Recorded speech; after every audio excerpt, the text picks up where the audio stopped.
Madame, Messieurs, bon début de semaine à tous. Merci de nous rester fidèles. Merci de suivre tous les jours, chaque matin de 9h30 à 10h20, votre magazine Kiosque. Nous sommes aujourd'hui lundi 29 mai 2023.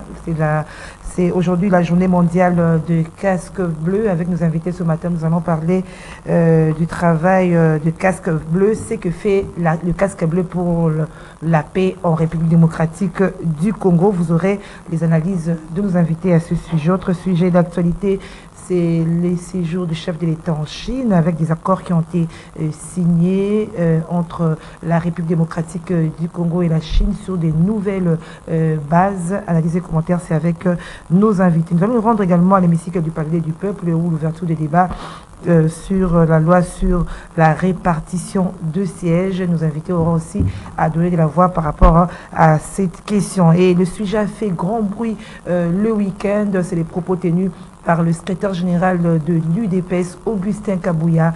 Félix Antoine Tshisekedi n'est pas combattu par rapport à sa gestion, mais par rapport à ses origines. Ces propos d'Augustin Kabouya a suscité la réaction d'Ensemble pour la République de Moïse Katumbi, qui parle des propos, qui rejette en bloc ces propos d'Augustin Kabouya. Vous aurez des analyses de nos invités à ce sujet. Ils sont au nombre de deux. Nous avons Tite Lyongi, bonjour.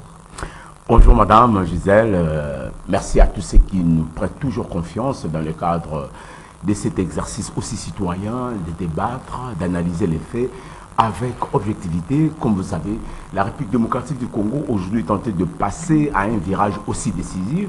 Avec des élections de 2023, on doit faire vraiment très attention à un effort pour que ce que nous avons connu en 2018 ne puisse pas se reproduire. Et s'il faut dire à haute voix, analyser les sujets qui alimentent l'actualité aujourd'hui, disons qu'on se tient à votre disposition, madame, pour répondre à toutes les questions. Merci Tite. Alors, Tite sera face à Joseph Kongolo. Bonjour, monsieur Joseph.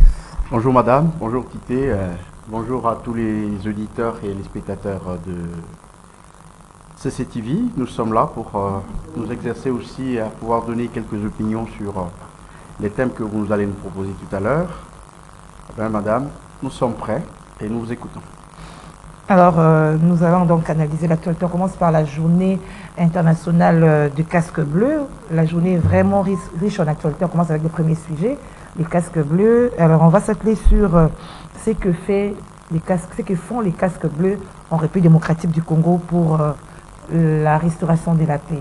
Quelle analyse vous faites de Bien, cette merci question? beaucoup, madame. Nous savons que l'ONU, c'est un nouvel ordre issu, n'est-ce pas, de la fin de la Deuxième Guerre mondiale, en 1945, et c'est en 1948 que l'ONU a été formellement créée.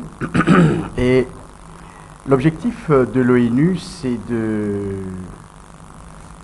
faire la paix, éviter la guerre de 40-45, et on a monté un mécanisme pour pouvoir éviter, n'est-ce pas, que le monde s'embrase dans la guerre. Donc c'est pratiquement un organisme qui est au service de la paix dans le monde. Et fort malheureusement, c'est un bras séculier, n'est-ce pas, des puissants, de puissance. Ils font la paix quand ils le veulent, et ils ne veulent pas faire la paix là où ils ont des intérêts. C'est très simple. Ici en République démocratique du Congo, vous savez que nous avons une longue histoire avec l'ONU en République démocratique du Congo. Rappelez-vous, en 1960, il y a eu même un secrétaire général qui a trouvé la mort pratiquement dans le dossier congolais. Et on l'a honoré avec le petit pont de Dague, un autre nom, là, il est difficile, Armageshot, chose comme ça. Almachok. Voilà, exactement. Pas bien Donc on l'a honoré pour ça. Ça veut dire tout simplement, nous, RDC, nous avons une longue histoire avec l'ONU en matière de sécurité. Et tout de suite, nous comprenons que quand les services de sécurité, quand les troupes de l'ONU arrivent en République démocratique du Congo, elles s'embrasent toujours, elles poursuivent des intérêts de puissance et de manière ouverte. Mais ils sont encore là. Oui, en 60, c'était la même chose. Ils sont venus, se sont embrasés ici en soutenant d'autres puissances occultes et hostiles à l'ordre politique établi. Et aujourd'hui encore, ça fait plus de 20 ans qu'ils sont là. Nous ne savons pas, c'est vrai qu'au début, ils ont atténué, n'est-ce pas, la guerre. Ils ont permis, n'est-ce pas, que l'État puisse renaître, n'est-ce pas, du moins de manière embryonnaire. Mais tout de suite après, ce sont des forces qui se sont totalement perdues et quelque part, ils ont commencé à servir l'ennemi. Voyez-vous, l'ennemi contre lequel, d'ailleurs, ces forces sont arrivées. Nous avons appliqué, je crois que c'était pour la première fois, le chapitre 7, n'est-ce pas? Le chapitre 7, ça veut dire que les forces de l'ONU devaient imposer la paix. Eh bien, écoutez, c'est difficilement visible, n'est-ce pas, dans cette histoire. Et aujourd'hui, la population elle-même a rejeté, n'est-ce pas, ces forces, simplement parce qu'il n'y a aucun impact. Et par contre, ils sont devenus nocifs, particulièrement en matière de rétablissement de la paix. Donc, nous voulons dire tout simplement que cet ordre, n'est-ce pas, cet ordre mondial, c'est affaissé. Il est vraiment au bout. Il faut le redéfinir. Et sa redéfinition doit coïncider aussi avec la réforme pratiquement de l'ordre mondial, mais aussi de toutes ces forces qui sont là pour le maintien de la paix, alors qu'en réalité, ils sont là pour servir les intérêts des puissances. Alors vous êtes revenu sur l'histoire, vous avez dit depuis qu'elles sont là, ces troupes des casques bleus, ils ne font absolument rien, ils font autre chose à part de ce que vous avez dit. Non, je ne dis pas qu'ils ne font absolument rien. Ils ont fait quelque chose qui n'était pas, qui n'a pas atteint les objectifs pour lesquels ils ont été là. Voyez-vous? Et vers la fin, ils se sont enlisés. Effectivement. Et vers la fin, ils se sont enlisés au point de cohabiter, de chérir avec les forces négatives pour lesquelles ils sont venus, combattre. Voyez-vous? Alors là, ils se sont enlisés complètement. Ils se sont enlisés. Donc, c'est pourquoi je dis, cet ordre mondial est pratiquement au bout de sa force. Il faut revoir, il faut refaire cet ordre mondial-là. Parce que c'est pas normal que le monde entier assiste à cet enlisement, n'est-ce pas, des forces de l'ONU en République démocratique du Congo. Au lieu de servir le Congo pour lequel ils sont venus, maintenant ils servent les forces obscures. À ce moment-là, on comprend vite qu'on est dans l'enlisement. On est pratiquement dans l'enlisement et je pense qu'ils ne nous servent plus à rien parce que quand la population arrive à vous rejeter, ça veut dire que vous ne pouvez plus rien faire. On ne peut pas faire la guerre si vous n'avez pas la population avec vous. C'est qui montre bien qu'ils ne nous servent plus à rien aujourd'hui. Ils ont fait ce qu'ils ont fait, c'est vrai, ils ont aidé au début, mais après un temps, je crois qu'ils sont venus nocifs. Voilà. Alors, si vous avez la même lecture par rapport à ce que font les casques bleus en République démocratique du Congo. Écoutez, les décors au niveau de la République démocratique du Congo sur la mission des Nations Unies dans le monde, en tout cas, pousse l'analyste convaincu de revenir encore sur le thème de référence. Aujourd'hui, que les Nations Unies fêtent ses 75e anniversaire avec comme slogan « La paix commence par moi ». Et dans ces speeches, ça me pousse à entrer un peu en profondeur parce que n'oubliez pas que les raisons d'être de ces structures internationales, la première des choses, c'était d'abord la paix. Militer autour de la paix dans le monde. C'est ce qui a fait que les pays du monde entier ont souscrit d'adhérer au sein de l'ONU. La deuxième des choses, alors que le politique peut discuter, ce qu'on appelle des compromis. Des compromissions, ce sont des avancées politiques et les Nations Unies favorisent également cet aspect. En troisième lieu, il y a ce qu'on appelle la prévention des conflits. C'est-à-dire les Nations Unies avaient pour mission, pour ne pas dire ont pour mission également de prévenir les risques de conflits qui peuvent surgir dans le cadre de la gestion de la reste de la République. Et en troisième lieu, l'aspect très important, c'est la protection des populations civiles.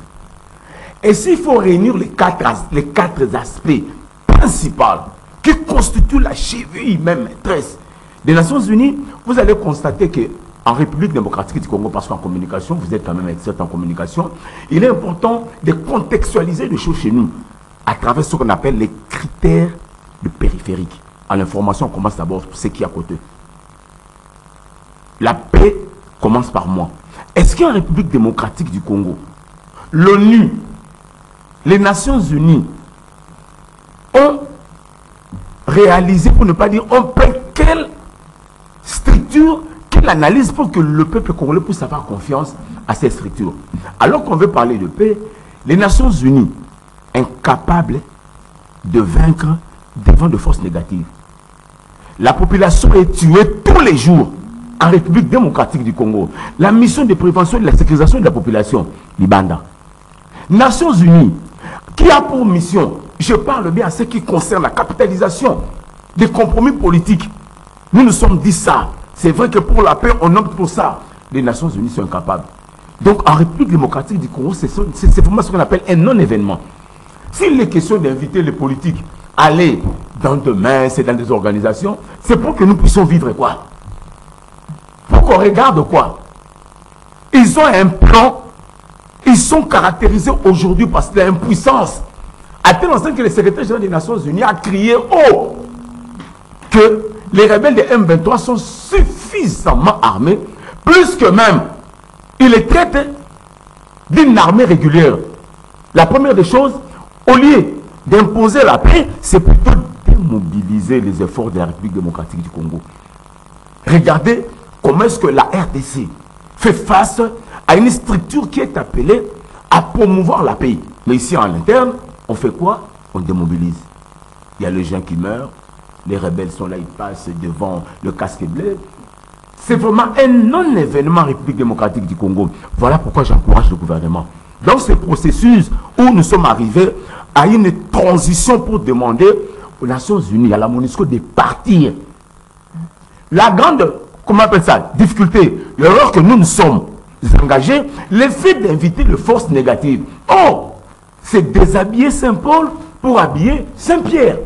Ce sont les oiseaux du même plumage. Le président de Félix Tshisekedi a été clair. Ce n'est que les troupes ougandaises qui se battent. Les autres sont là. Burundaises, merci madame. Les autres sont là pour constater. On tue la population, on est en train de faire comment on appelle ça, on va recourir à la perception des taxes. Un mouvement de rébellion. En matière de bonne gouvernance, les Nations Unies sont là pourquoi? Les forces régionales sont là pourquoi? Pour favoriser l'insécurité économique en RDC. Voilà pourquoi j'ai dit, il faut quand même qu'on passe ce qu'on appelle à l'évaluation de la mission des Nations Unies dans le monde et également en République démocratique du Congo. Depuis que Jean-Pierre Bemba est là, la première des choses, il avait demandé que nous puissions passer d'abord ce qu'on appelle par l'évaluation. Qu'est-ce qui a été dit? Qu'est-ce qui est fait? Qu'est-ce qui reste à faire? Quel est le pourcentage qu'on doit accorder à ces structures? C'est de là qu'on comprend qu'il y a un problème. Donc nous sommes en face des avatars de la vie politique. Les gens qui sont venus s'enrichir, on a vu les hélicoptères de la MONUSCO entrer, madame, ils jettent l'argent, on prend les matières précieuses, on les rapporte vers où? Vous ne reconnaissez rien de bien par rapport madame, à la présence de casques bleus. C'est les résultats. Si par exemple dans le processus électoral, ils nous aident quand même pour mener à bien les élections. En République démocratique du Congo, oui, ils n'ont rien fait. Je te dis rien fait. En termes de pacification, vous savez combien le monde, je parle en termes économiques, investissent pour la paix en République démocratique du Congo et nous-mêmes. Les résultats, c'est quoi? Depuis à l'époque du président Joseph Kabila, Kabila a eu la même réaction que le président Félix a eu aujourd'hui. En tout cas, il faudra que ces gens partent. On les a prêté la main. Et pourquoi ça tarde? Pourquoi ça tarde? Bien que... Il est fait parce qu'ils obéissent à qui? Aux multinationaux. Vous n'avez pas vu le président Lula qui a suspendu sa participation au sein de la réunion du G7? Avec quelle conclusion? On ne peut pas continuer à entériner les décisions de multinationaux contre d'autres pays. Nous sommes en G7. Le pays, entre guillemets, hautement industrialisé, ils s'organisent pour faire quoi? Pour déranger la Russie, déranger la Chine, déranger les autres. Et Lula, c'est quelqu'un qui a fait la prison. Et justement. Et il est sorti. Alors, dernièrement, on a vu... oui. Il a été blanchi. Puis, il a compris. C'est du genre de Jean-Pierre Bemba. C'est du genre de Vital Kamere. C'est du genre d'autres styles que nous voyons aussi. Donc, des gens qui ont passé un temps et ont compris notre dimension de la gestion de la chose. Donc, l'ONU que vous voyez ici est là pour obéir à une ligne bien placée par les multinationaux pour leur intérêt. C'est-à-dire aujourd'hui, le Rwanda qui se présente comme pays solution au problème de la Grande-Bretagne, donc il est important qu'on puisse sécuriser l'intérêt du Rwanda. Et l'ONU, en venant là-bas, les États-Unis donnent son speech. La Grande-Bretagne fait son oral. Et maintenant, qu'est-ce que vous pouvez attendre de l'ONU? Voilà pourquoi nous disons, madame, en République démocratique du Congo, je l'ai dit en âme et conscience, cela n'engage que moi-même, c'est un non-événement de tous ces gens-là qui sont venus faire leur marche de santé. C'est ça, c'est le casque bleu. Ils sont là pourquoi? Même vous-même en tant que journaliste, sur le plan d'activisme, sur le plan du résultat, quel est le résultat que nous avons sur la table? On enregistre de morts, il y a toujours l'insécurité, il y a toujours des morts, il n'y a rien ce qu'on appelle anticipation. Et voilà pourquoi au niveau du gouvernement, nous sommes en train de nous mettre autour d'une même table, évaluer et rapidement, ils ne vont pas partir aujourd'hui. Il faudra que la population congolaise se prenne en charge en accompagnant leur gouvernement. Et si le gouvernement ne fait pas un effort pour réellement faire partir ces gens, la population va maintenant s'en prendre au gouvernement. Voilà, merci Tite. Il y a la relance de la coopération entre la RDC et la Chine. C'est la clôture de la mission du chef de l'État en Chine. Alors on parle d'une coopération gagnant-gagnant sur des nouvelles bases. Qu'est-ce que vous pensez de cela, Joseph Kongolo? Pour revenir d'abord à ce que M. Litté venait de dire tout à l'heure, il faut dire que l'ONU a eu beaucoup de ratés depuis qu'il a été créé en 1948. Si vous prenez la guerre de l'Irak, vous allez voir effectivement que l'ONU n'est qu'un bras séculier, n'est-ce pas, de France. N'est-ce pas?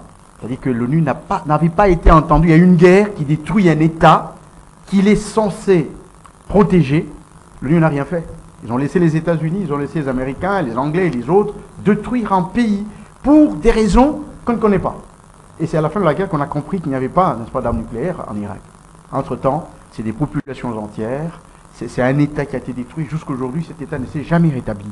Ça, c'est l'œuvre, n'est-ce pas, des puissances qui gèrent l'ONU. Deuxième cas, l'Ukraine aujourd'hui. Qu'est-ce que l'ONU dit? Qu'est-ce que l'ONU dit? Elle se place derrière les puissances occidentales. Ça, ce n'est pas un instrument, un mécanisme qui peut avoir la notoriété mondiale, n'est-ce pas, d'imposer la paix. Et si vous allez plus loin, vous avez l'Afghanistan et vous avez beaucoup de choses qui démontrent que l'ONU, quand vous avez les décolonisations dans l'Afrique du Sud, l'Afrique australe, toutes les pourquoi ils ont traîné? L'ONU a forcé les Belges à faire la décoloniser le Congo en 60 précipitamment. Mais pourquoi l'Afrique du Sud? Pourquoi la Namibie, Mozambique ont traîné? L'ONU était en vie. Donc c'est pour vous dire que c'est un mécanisme qui n'a pas été efficace, n'est-ce pas, dans ses missions. Ça, c'est la première chose. Mais qui a semblé jouer un petit rôle, c'est-à-dire, mais sans atteindre les objectifs pour lesquels, n'est-ce pas, l'ONU a été créée, malheureusement. Je pense que, comme mon co-débatteur vient de le dire tout à l'heure, ici en République démocratique du Congo, il faut imaginer rapidement le mécanisme pour son désengagement et ensuite aussi revoir un peu cette force et lui donner peut-être d'autres missions pour, n'est-ce pas, cette même tâche. Le processus est en cours, il y a eu une réunion entre le gouvernement et les chefs d'État. Absolument. On parle même de l'accélération. Il faut être rigoureux parce qu'ils n'ont pas l'intention de partir pour d'autres raisons. Il faut être rigoureux et là, il faut demander au gouvernement d'être rigoureux dans les négociations avec l'ONU. Ça a été, le principe est là, c'est après les élections qu'ils doivent partir. Et nous allons voir, n'est-ce pas, ce qu'ils sont capables de faire pour protéger et sécuriser les élections. Non, vous ne croyez pas à leur départ si vite Non, possible? je ne crois pas, parce qu'en fait, aujourd'hui, si vous entendez leur discours, il n'est plus celui, n'est-ce pas, des désengagements en 2024. Vous voyez? Ils tentent de créer encore d'autres mécanismes, les déplacés de guerre, ainsi de suite. Je crois que nous avons des branches spécialisées de l'ONU qui vont s'en occuper, mais les forces, n'est-ce pas, la MONUSCO, ne sont plus vraiment les bienvenues. Mais le fait déjà de faire venir d'autres forces, notamment forces de l'EAC, ça relève de la souveraineté de l'État. Oui, ça démontre qu'on n'a plus besoin d'eux. Est-ce que, effectivement... Ça ne leur gêne pas? D'abord, effectivement, ça doit les gêner. Personnellement, ça doit les gêner à fond. Ça doit les gêner à fond. Eux qui sont là, qui ont plus de moyens, mais on cherche d'autres forces pour faire le même travail que eux. Eh bien, ça doit vous gêner. Mais Tite a dit, chercher d'autres forces, c'est déshabiller Saint-Paul pour faire plus habiller Saint-Pierre. Oui, je veux bien. C'est son point de vue. Mais je voudrais vous poser la question, madame. Qui a invité l'ONU ici? Qui a invité l'ONU? Ils sont venus d'eux-mêmes. Ici, c'est un acte de souveraineté d'un État qui a invité les autres. C'est vrai, même si ça n'a pas produit, mais au moins c'est un acte de souveraineté. Mais l'ONU est venue d'elle-même. La MONUSCO est venue d'elle-même, la MONUC, elle est venue d'elle-même. Il n'y a aucun État, un président ou un régime qui a invité l'ONU. Voyez-vous? Donc c'est un élément. Oui, vous parliez de la fin du séjour du chef de l'État. Bon, je crois que depuis le départ de Mobutu, qui avait une coopération très active avec la Chine, je crois que c'est un deuxième round plus sérieux et plus profitable que le régime Félix est en train de construire pratiquement sur les cendres de la prédation, sur les cendres de l'amateurisme en matière de coopération que Kabila et son régime Quelque ont chose noué. qui n'a pas encore abouti, vous voyez déjà du sérieux. Madame, la Chine est sérieuse dans la coopération. Nous avons des traces du caractère sérieux de la coopération chinoise. Toute l'Afrique a des traces. Voyez ce qu'ils ont fait en Angola. Partout, il y a, ici en Afrique, partout, il y a des bons témoignages de la Chine, dans la coopération chinoise. Sauf en RDC. Non, non. Nous parlons, Avec quand les je parle de la contrats Chine, attention, chinois, je oui. fais comme le président de la République, quand je parle de la Chine, je parle du gouvernement chinois. Ok. Je ne parle pas des individus, des privés, comme Kabila l'a fait. Aujourd'hui, le président l'a dit, ces accords ne sont profitables ni à la République démocratique du Congo, ni à la Chine en tant qu'État. Ce sont des individus qui se sont arrogés de toute cette manne et les deux pays n'ont rien gagné. Ça, c'est le président qui l'a dit. Parce qu'il a eu des témoignages vivants de la part des officiels chinois.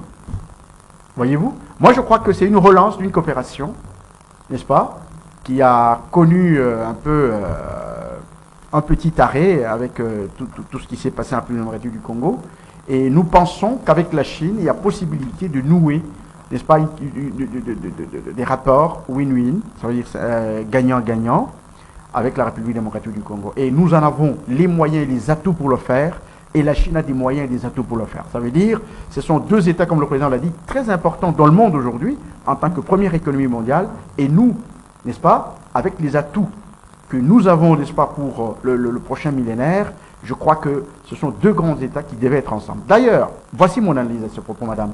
Je crois que le président a fait longtemps pour aller en Chine.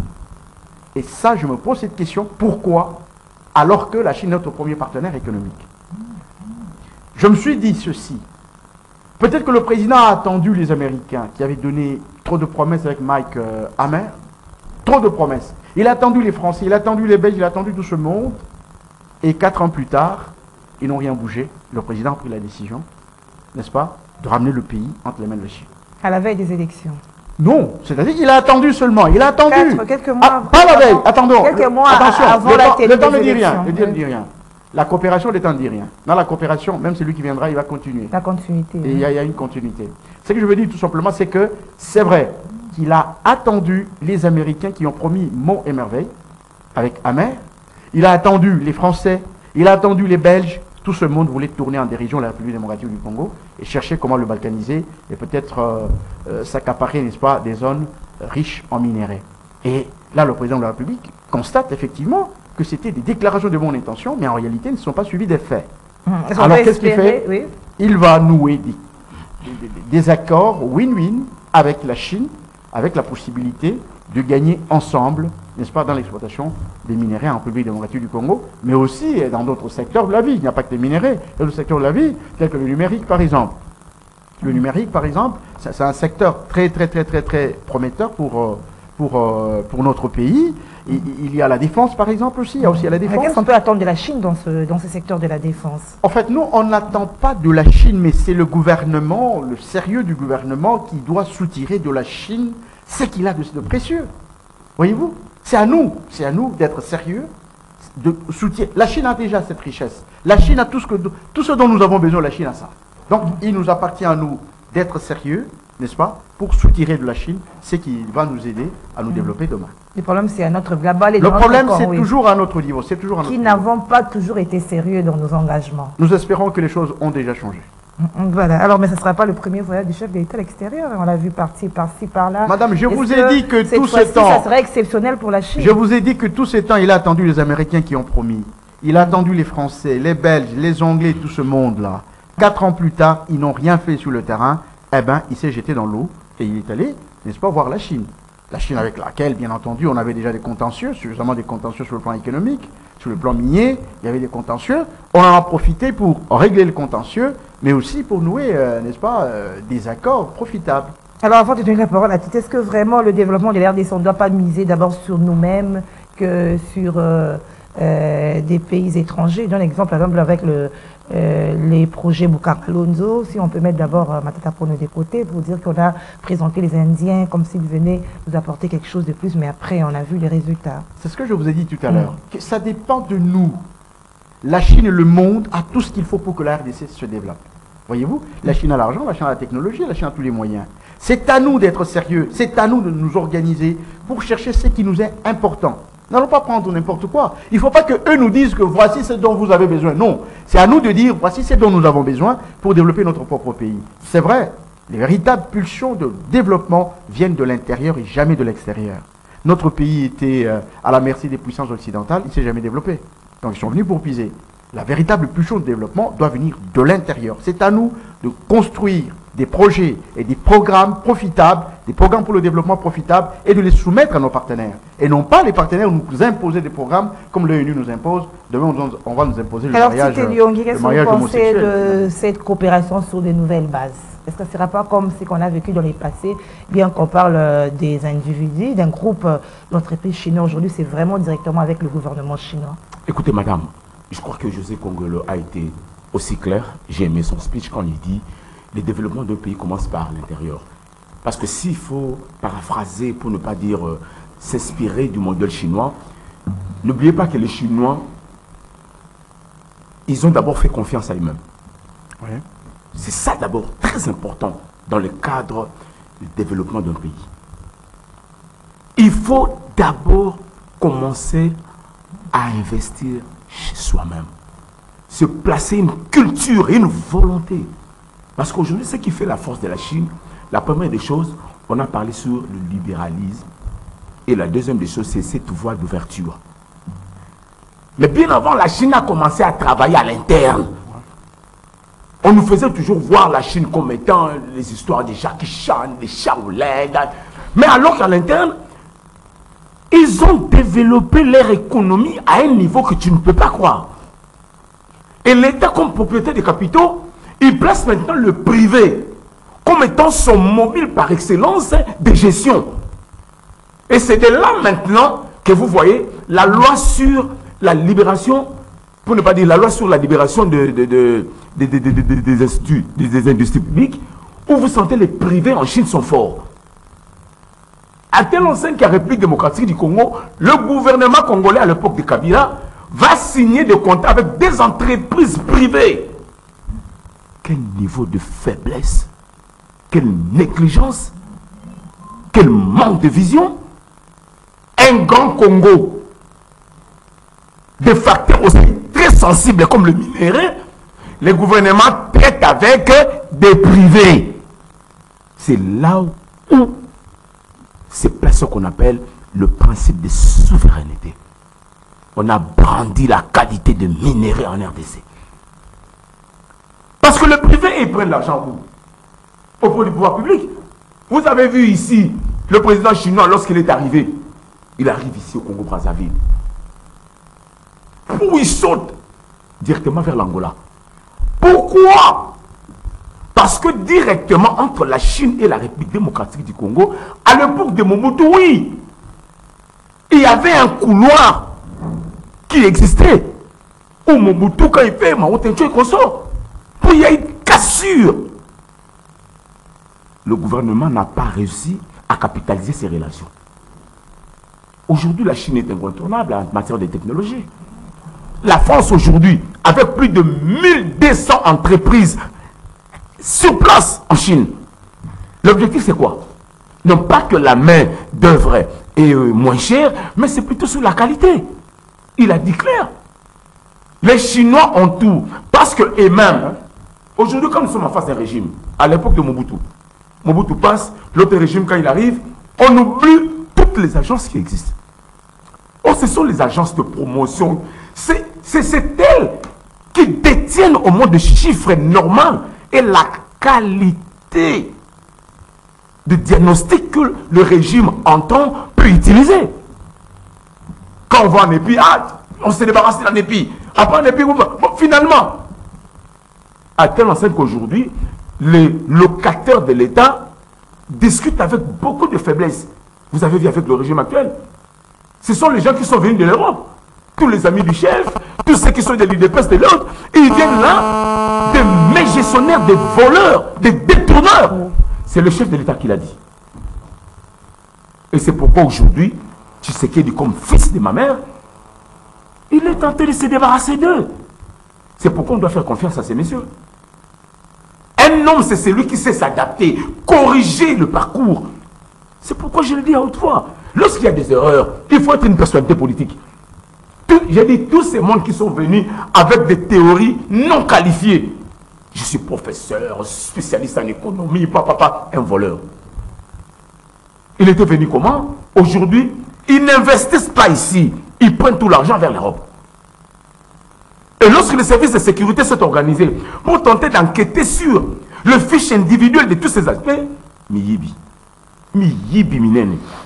Donc c'est de là maintenant, madame, j'ai dit, la visite du chef de l'État, c'était important. Mais ne vous attendez pas à grand-chose.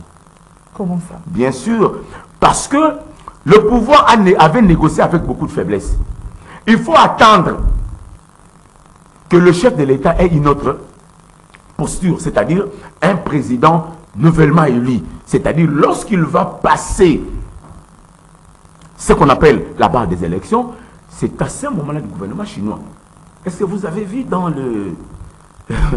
les discussions dire que oui, le chef de l'État a arraché, qu'on a accepté de revoir ça? Rien n'est revu. Mais voir quoi, le contrat chinois? Rien. Mais il y a quand même l'intention, la bonne foi de la Chine et de la RDC de continuer de communier ensemble. Mais Félix va revenir l'année prochaine. Je dis sur de bonnes bases, la même base toujours, mais avec une autre force. Parce que n'oubliez pas, que ce soit les Chinois, les Occidentaux et tout ce qu'on sort, ils obéissent à un seul principe. Ils considèrent l'Afrique comme étant une caisse de résonance. Mais avec une bonne foi de la Chine, avec un esprit d'ouverture, comme aujourd'hui la Russie, comme les Européens ont échoué, la Russie, l'Asie et consorts ont tout intérêt de faire quoi? De placer l'offre, comme Adolphe Mussoutouli a dit, moi je vous propose ça. Moi je dis, est-ce qu'on peut, on peut réfléchir sur ça? Donc tu sais qu'il doit maintenant amener de nouvelles bases. Est-ce qu'il n'y a pas risque que la RDC ou le chef d'État s'efface encore à voir comme c'était avec le contrat chinois? Parce que cette fois-ci, c'est avec le gouvernement chinois. Non, je ne pense pas, parce qu'aujourd'hui, Tshisekedi est entouré de plusieurs raisons. Le Tshisekedi que vous avez connu il y a 4 ans, ce n'est pas le Tshisekedi d'aujourd'hui.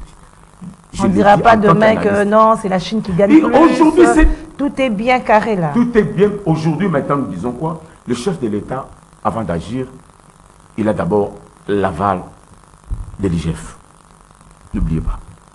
C'est-à-dire un conseiller de la République, et la République continue à placer son avis consultatif.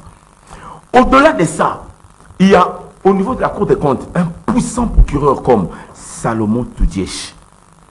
Un juriste à un niveau que tu ne peux pas croire. Au niveau du Conseil d'État, vous avez Iluta Yamama. Au niveau de la gouvernance, les gens comme le Premier ministre actuel, Sama Lukonde. J'ai dit c'est un expert, c'est un technicien. Il suffit de voir dans ses interventions. Il n'est pas politique. Il n'a pas le temps de... Non, non, non. C'est un technicien. Et si vous entrez maintenant dans certaines agences, aujourd'hui qui commencent à travailler, autrefois qu'on les constituait, en fait on ne les considérait pas. Tu sais qu'il place son oreille attentive. C'est pourquoi on lui dit, la République a besoin des gens qui doivent écouter. Donc il s'est démarqué dans ce nouveau contrat avec son prédécesseur. Il faut le dire à haute voix. À l'époque, il n'y avait que Moïse Kanga qui faisait la loi. On n'écoutait personne. Aujourd'hui, Tshisekedi a des raisons. Tshisekedi d'aujourd'hui, il a des raisons. Voilà pourquoi on le dit à haute voix, madame. Au début, j'ai été clair. Il est parti avec ses conseillers, tous ces voyous-là, avec les gens qui ne passaient rien, tous ces voleurs. La République a perdu combien de millions? La République s'est discréditée avec des procès inutiles. On arrête. Mais vous arrêtez alors qu'il n'y a pas de preuves. Mais c'est parce qu'il y avait des gens qui voulaient se faire attirer la sympathie du chef de l'État pour être nommé dans quel poste, tel ou dans tel poste. Mais et au finish, ils ont été inutiles. Donc, pour citer, nous disons, la République est rentrée, c'est vrai, avec de bonnes impressions, mais nous n'avons rien arraché à ce qui concerne le contrat chinois. Mais plutôt, on va encore revenir prochainement, parce que la Chine a promis, et qu'il est important pour la République de faire quoi? De faire maintenant confiance aux structures légales qui existent dans le cadre de la présentation des dossiers. Si vous voulez présenter le dossier, il faut comprendre. Mais les autres partent comprendre sur la table des négociations. Merci Tité. Mais certaines personnes pensent que le chef est allé négocier pour son élection, de soutien pour son élection en 2023. Non, n'oubliez pas, c'est aussi politique. OK? Parce que quand on parle de l'économie, on parle de la paix, mais également aussi sur le plan politique. Aujourd'hui, tout le monde veut que Tshisekedi parte. Mais je vous dirais, alors que nous, on se bat pour les problèmes de sécurité. Aujourd'hui, pourquoi est-ce que vous voyez beaucoup de mouvements? Il y a quoi monde? Ça commence à barder. Nous sommes à l'espace Chopo, ça barde. Ce sont les multinationaux qui créent l'insécurité parce qu'on a senti au sein de Tshisekedi quoi? Le sens du nationalisme. C'est-à-dire, comment on peut encore l'appeler? C'est un Lumumba qui est rené, qui arrive à dire à Macron, pas de cette manière, je suis sérieux. Merci, je suis très sérieux, madame. Tshisekedi a été clair, madame, pardon, en une minute. Tshisekedi a eu le courage de dire à un général des forces régionales, c'est pas comme ça que tu es au Kanaki. Direct, hein? C'est ça ce qu'on aime. On l'a vécu avec Goïta, au Burkina Faso. On l'a vécu au Mali. C'est-à-dire décourager, qui disent aux Français, mais ça change quoi sur le terrain? Cette colonisation doit cesser. Le courage là, c'est ce que nous voulons. C'est-à-dire que lorsque vous avez un commandant en chef qui est investi d'un courage, de la volonté de changer, ce qui est important, c'est la volonté. Les résultats aussi. Les résultats viendront lorsque les gens vont adhérer à la vision. Je dis bien. Donc le chef de l'État doit maintenant faire un effort de vendre maintenant son speech. Non pas par de propos comme tu as dit avec Jean-Marc Kabound qui se révèle. On n'aime pas le chef de l'État parce qu'il est Moulouba. Ce sont des gens à haute voix, à écarter dans la gouvernance parce que madame, c'est important. On n'a pas besoin de gens qui peuvent créer des histoires inutiles. Alors qu'à côté du chef de l'État, Bemba, un espace Mungala et les autres. Donc, il est vrai que Jean-Marc Kabound qui a pédalé dans son speech. Oh là là. Kabouya, Augustin. Hein? Augustin Kabouya, qui a manqué d'argumentaire pour présenter juste les inutiles. Alors, voilà. Joseph Kongolo. Je reviens sur la Chine juste en une minute là. Quand le co-débatteur dit qu'on n'a pas gagné dans le contrat chinois, non, le contrat chinois, d'abord on le négocie en secret parce que c'est avec les privés, c'est pas avec le gouvernement chinois. Ça c'est la première chose. Deuxièmement, le président de la République a préparé cette négociation parce qu'il a commencé par bloquer la production de Tenke-Fungurume et de Sikomine. Ils n'ont pas pu exporter leur production. C'était déjà une pression qui était déjà en prélude pratiquement aux négociations qui sont en cours. Il faut dire que les négociations sont en cours, mais dire qu'ils n'ont rien reçu, c'est aller trop vite en besogne. Et là, le président est très sérieux. Le gouvernement congolais est très sérieux à ce propos-là. Parce qu'il y a des dommages et intérêts élevés, n'est-ce pas, au niveau de 2 milliards, plus de 2 milliards 500 millions de dollars, que la Sikomine doit payer au gouvernement congolais pour avoir roulé pratiquement ce qui n'a pas répondu aux accords qui ont été faits. Ça, c'est la première chose. Et deuxièmement, non seulement qu'on doit avoir 50-50, mais la République a ajouté les 10%, je ne sais pas comment on a appelé ça, pour faire de 60-40. Donc la barre a été posée très haut et les négociations continuent. Je suis très sûr qu'on ne manquera pas, n'est-ce pas, de tirer quelques plumes, n'est-ce pas, à ce contrat chinois, si jamais ils arrivaient à la fin, n'est-ce pas, ces négociations. Voilà, merci Joseph Kongolo. Alors on passe à notre dernier sujet. C'est bien sûr les propos d'Augustin Kabouya qui évoquait tout à l'heure la Tité. Joseph Kongolo, c'est qu'il n'est pas combattu parce qu'il gère mal, il est combattu parce qu'il est Moulouba. Qu'est-ce que vous pensez de ce genre de propos? Parce que ça fait grand bruit tout le week-end. Qu'est-ce que vous pensez de cela? Je suis à deux niveaux maintenant d'analyse. Ouais. Quand j'entre dans la sociologie politique, ça vaut la peine d'être étudié et d'être vérifié sur le terrain. Nous sommes au niveau de la sociologie politique.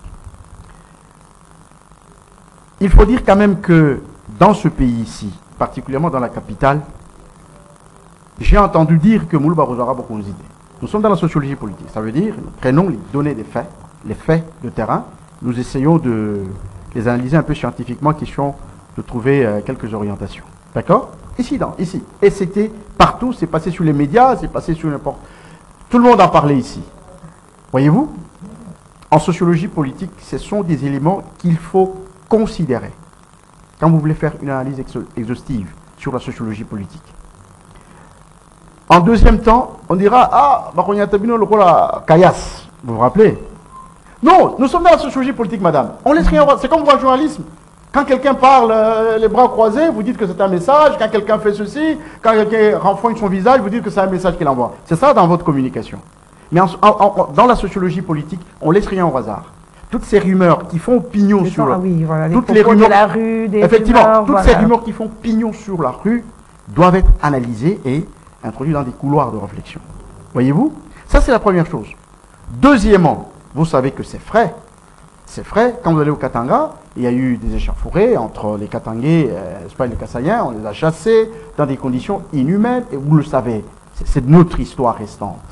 Voyez-vous? Et aujourd'hui, nous voyons les gens qui sont autour. Ça, c'est officiellement maintenant, ça, sur le plan officiel.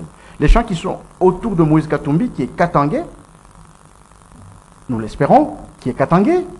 Et ce sont des gens qui sont autour, qui ravivent le même discours, n'est-ce pas, qu'ils ont ramassé dans la société, bien entendu. Baloubate, non, nous sommes 455 tribus, nous tous, ligons-nous contre l'autre. Non mais, madame, c'est lui qui passe à un député national. C'est lui qui passe à un cadre d'un parti politique qui concourt. Nous sommes là dans les propos de Guissé Kabouya. Mais il répond à ça, il répond à ce que les autres ont fait. C'est sa réponse, il n'a pas parlé de ça comme ça. Il réagit. Madame, donc vous appuyez ces propos. Je n'appuie pas, je fais une analyse, madame. Est-ce que vous me suivez? Je fais une analyse. C'est pour vous dire que le discours politique congolais, n'est-ce pas, il s'est imprégné des éléments irrationnels, tels que le tribalisme. Voyez-vous? Mais moi, je ne fais pas foi à ça. Vous comprenez? Je ne fais pas foi à ça. Mais je voudrais tout simplement dire que quand un discours commence, il gagne de l'opinion. Il risque de se généraliser. Et quand une opinion devient générale et majoritaire, ça devient une vérité politique. Vous me comprenez? Ça devient une vérité politique. Quand une opinion gagne du terrain et que cette opinion devient majoritaire dans la population, vous me suivez? Elle devient une vérité politique. Vous voulez dire quoi par là? Ça veut dire que c'est quelque chose qu'il faut décourager au plus vite, au plus tôt possible.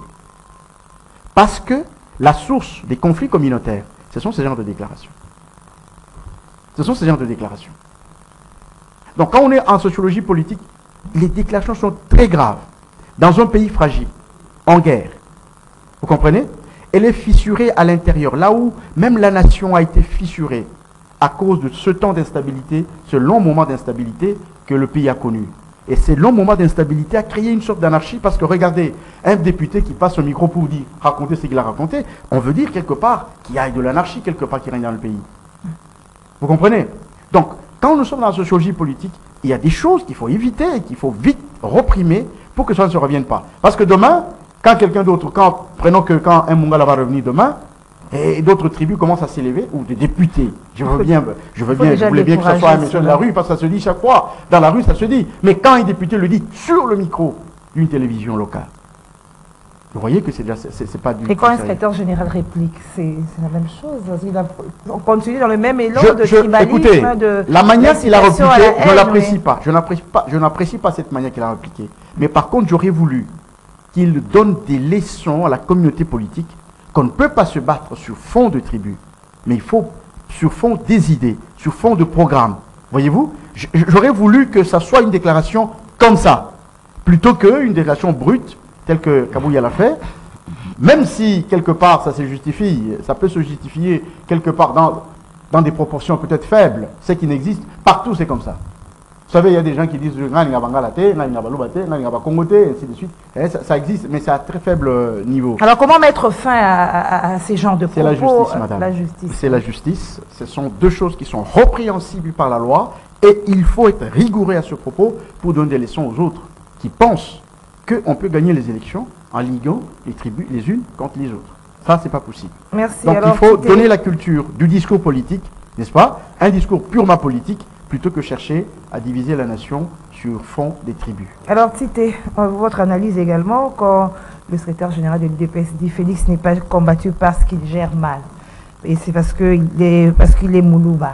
Donc, il reconnaît qu'il gère mal et on le combat non par rapport à ça, mais parce qu'il est Moulouba. Et je crois qu'en tant que le sociologue a été clair. Et avant de commencer, ce sont de comportements qu'il faut bannir. Nous sommes en face d'un pays très fragile.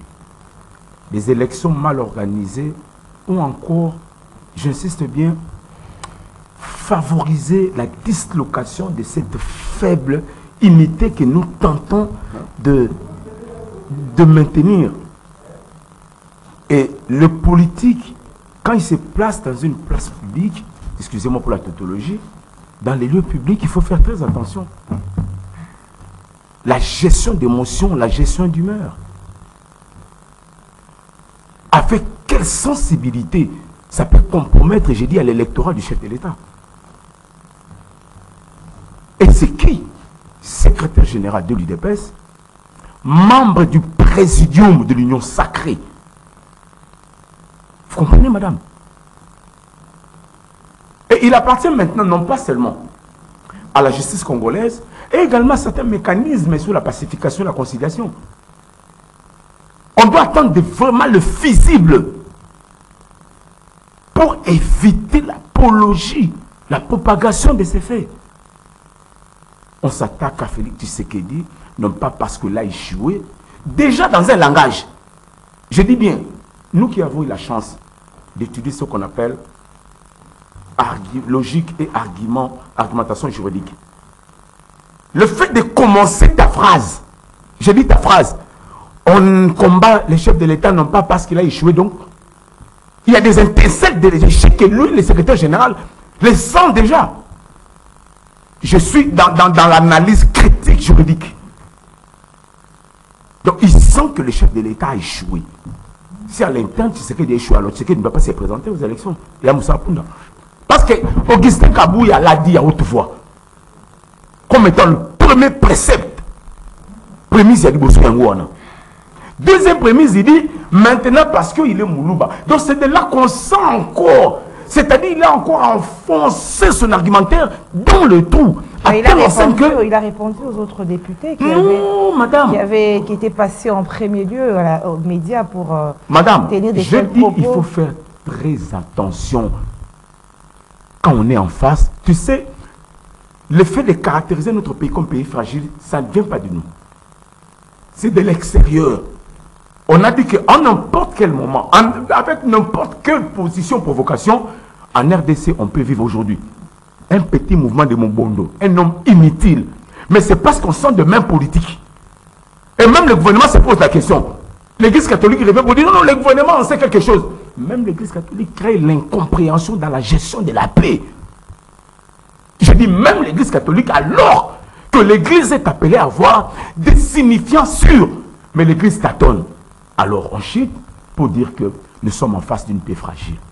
En tant que des hommes, en tant que des Congolais, des fils de ces pays, nous devons travailler pour consolider cette paix avec des langages bien cousus, avec l'amour, et c'est comme ça. Et pour chuter, peut-être on a terminé. C'est déjà fini. Sur la répartition des sièges, on n'a pas même pas parlé. Aujourd'hui, on va en parler. Alors que Kazadi a fait ces histoires inutiles en enlevant des nombres.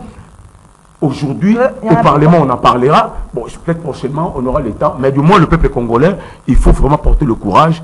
Là où ce n'est pas bon, Papa Tshisekedi nous avait dit, crier à haute voix. Nous ne sommes pas d'accord parce que Kazadi veut faire de nous. Merci Dicté, merci Joseph Kongolo. Un petit mot. Est fini. Bon, merci à l'équipe technique. Vous voulez dire quoi? Oui, je voulais dire à propos de la loi de M. Kazadi et sur la répartition. C'est ça le travail du Parlement. Il n'est pas dit qu'on doit faire un travail parfait, mais le Parlement doit parfaire un travail. Merci. Donc des erreurs sont normales. C'est fini. Merci à vous, fidèles téléspectateurs. Merci à l'équipe technique, à Doudou Montiri, Moron Djambé, Karine et Bébé et les autres. Nous retrouvons demain à la même heure avec le même plaisir. Au revoir.